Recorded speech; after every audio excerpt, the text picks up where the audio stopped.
La directive sur la distribution d'assurance fixe au distributeur d'assurance une règle impérative.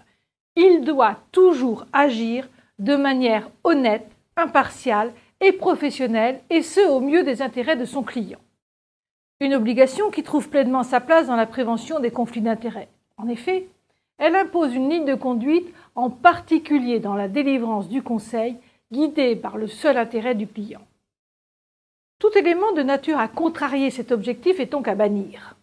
La rémunération que les distributeurs retirent de leur activité ne doit à aucun moment remettre en cause l'objectivité attachée à la formulation de leurs conseils.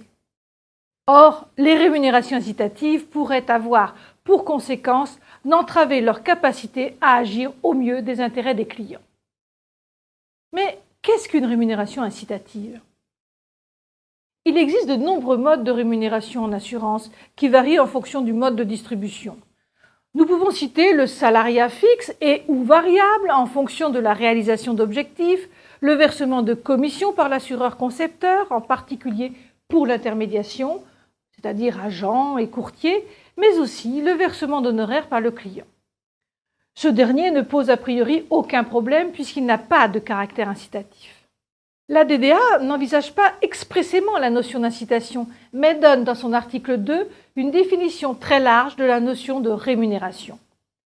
Toute commission, tout honoraire, toute charge ou tout autre type de paiement, y compris tout avantage économique de toute nature, ou tout autre avantage ou toute autre incitation financière ou non financière, proposé ou offert en rapport avec des activités de distribution d'assurance.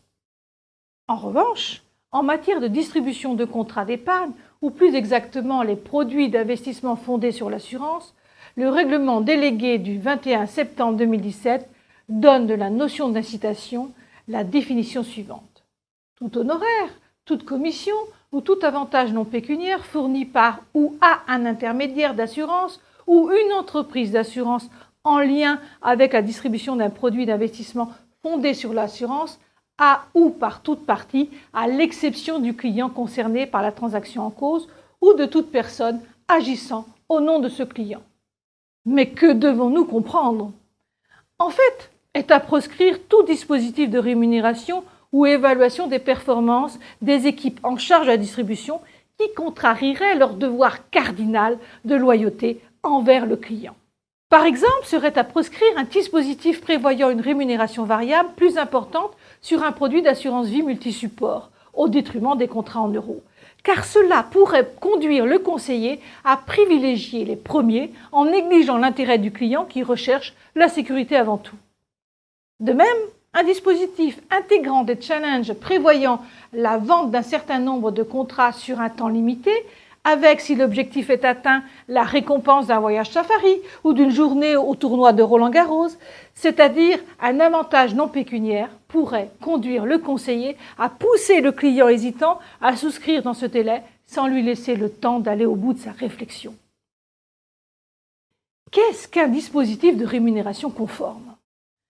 Comme l'illustre l'exemple précédent et comme le précise la DDA, un distributeur ne doit prendre aucune disposition sous forme de rémunération, d'objectifs de vente ou autre qui pourrait l'encourager ou encourager son personnel à recommander un produit d'assurance particulier à un client, alors que le distributeur de produits d'assurance pourrait proposer un autre produit d'assurance qui correspondrait mieux aux exigences et besoins du client.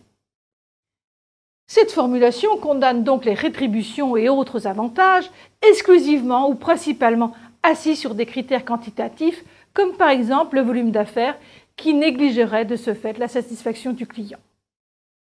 Il en est de même pour les rémunérations différentes pour des produits répondant à des besoins identiques, les bonus et surprimes liés à des objectifs ou encore les commissions excessives notamment. La DDA ne précise donc pas ce qu'est un dispositif de rémunération conforme, mais à contrario, elle indique ce que le dispositif ne doit pas être. D'ores et déjà, nous pouvons retenir que l'incitation commerciale ne doit pas se faire au détriment du client et que rien ne doit entraver le devoir de loyauté. Pour conclure, dans cette vidéo, nous avons vu les points suivants. Le distributeur d'assurance doit toujours agir de manière honnête, impartial et professionnel, et ce, au mieux des intérêts de son client. Les rémunérations incitatives peuvent constituer un frein à l'objectivité nécessaire au respect des intérêts du client. Le mode de rémunération est un des principaux points de vigilance dans la prévention des conflits d'intérêts.